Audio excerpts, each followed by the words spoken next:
coming out, supporting the playground. My first ever stand-up set in Chicago was at the playground. And, I mean, this comedy thing's not going well, so I don't know if that's an indictment on them. You should still donate. When I got an email to do this show, they said they wanted it PG-13. That has not been the case for most of the other comics, so this joke's not going to make sense, but I'm still going to do it. I will respect the playground's wishes and keep this PG-13, but they should know that according to PG-13 laws, I am allowed to use one non-sexual fuck. So, shit. Came through in the end. Weed's PG, right? Weed's PG. Yeah, I saw an Instagram post the other day. It said if your weed tastes like lemon pledge, it might be cut with something bad. And it got me thinking, you know what lemon pledge tastes like. You're 100% dead, right? How can you know the specific taste of a chemical and still be alive? I've never smoked a joint and been like, yeah, that's a 409 multi-surface cleaner. That joke was more for you guys than the college students. I just want to reassure everybody that while it can happen, it's very rare that you'll get weed that's cut with something bad. I want to calm everyone down because this is a playground event. You guys are all ripped right now. I know this crowd. I am this crowd. Let's be honest. We can address the obvious. I don't look like I belong at a college night. You see this face on campus, you call the police. How old do you guys think I am? 20. 46. 49. And that's my time!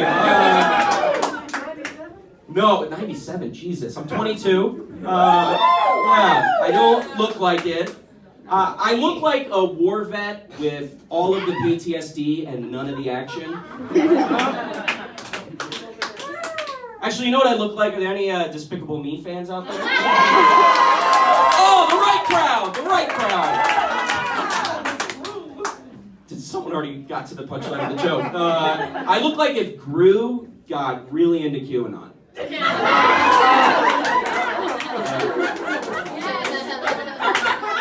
And by the way, bear with me on this one. I did. But as an observer, that shit's hilarious.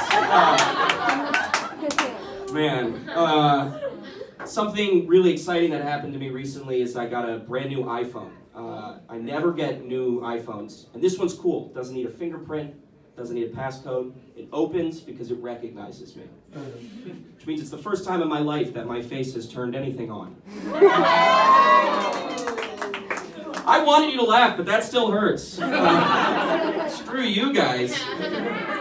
That's going to be the biggest laugh for me, and it didn't even come from a joke. It came from my face. Another exciting thing that happened to me is I moved in with my girlfriend this year. Very exciting.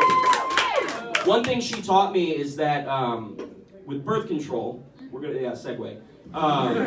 When you're actually on your period, you take placebo sugar pills. So, you didn't know this?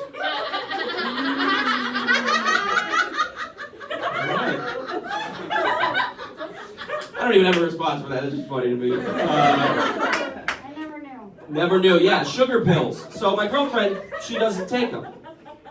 So I do. I love sweets. Love a little treat.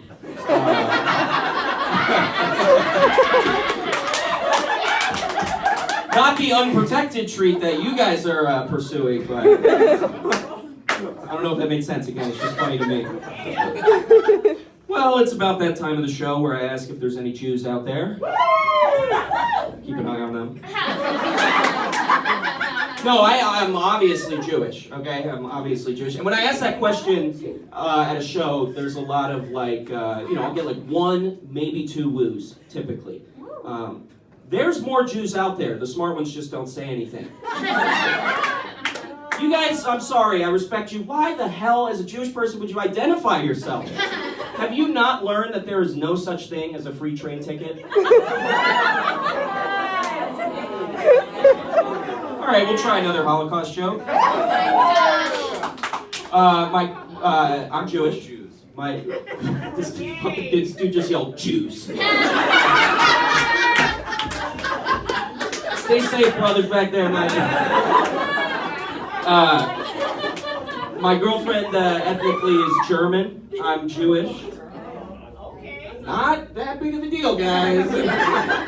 When we're walking down the street, no one's like, don't approve that. Those two super white people together. But I guess it is a big deal if you think about it in historical context, right? You know, that was never supposed to happen, but we've been together for 4 years. I mean, what are the odds of that? 6 million to 1. Those are the odds. If you don't get that joke, you learned history in Illinois.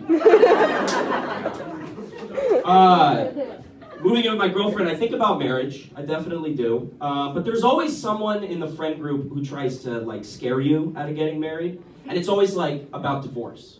They're like, what if you have kids and you get divorced, you're gonna mess them up. I grew up in a town, this is a fact, the divorce rate was 90%. Wow. Yeah. Most of my friends were children of divorce. And they were fine. They were pretty weird, let's be honest. That's a lot of divorced kids in one area. They were pretty weird. They'd like text you to hang out on Thanksgiving.